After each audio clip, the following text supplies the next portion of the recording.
আজকে কি রান্না করছি দেখো বন্ধুরা। এই যে শুকনো লঙ্কা সাদা জিরে ফোড়ন দিয়ে দিয়েছি, দিয়ে দিলাম আলুটাকে ভেজে নেব ভালো করে। আলুটা ভাজা হয়ে গেছে, এবার আমি দিয়ে দেব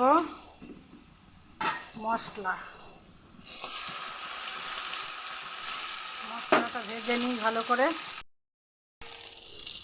মশলাটা দিয়ে ভেজে নিচ্ছি, টমেটোটাও এর মধ্যে দিয়ে দিয়েছি। তারপরে দেখাই তোমাদের কি রান্না করব। মশলাটা ভাজা হয়ে গেছে দেখো, এবার আমি কি রান্না করব সেটা দেখাই। এই যে এঁচড় কেটে রেখেছি, এঁচড় এই যে দেখো সুন্দর করে কেটে ধুয়ে রেখেছি। এবার এই মশলার মধ্যে এঁচড়টা দিয়ে দেবো, দিয়ে কষাবো। আমি কিন্তু সেদ্ধ করিনি, সেদ্ধ খেতে আমার ভালো লাগে না, তাই জন্য আমি সেদ্ধ করিনি, এমনিই রান্না করব। এতে চিংড়ি মেটে কিছুই দেবো না, নিরামিষ করবো। মেয়ে নিরামিষ খায় আজকে, তাই জন্য আজকে নিরামিষ হবে। মাছ করব দাদুভাইয়ের জন্য, দাদুভাই নিরামিষ খেতে চায় না, ওর জন্য একটু ছোটো মাছ আছে করব। সাথে এই যে চাটনিটাও হয়ে গেছে, ছোটো আমের চাটনি। এবার কষিয়ে নিই এঁচড়টা।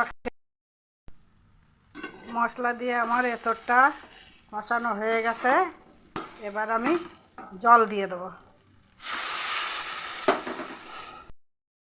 সাথে এই যে চুনো মাছ করব, মশলা রেডি করে নিয়েছি। একটা আলু কেটে এটাকে রান্না করব, ভাজা হয়ে গেছে মাছটা।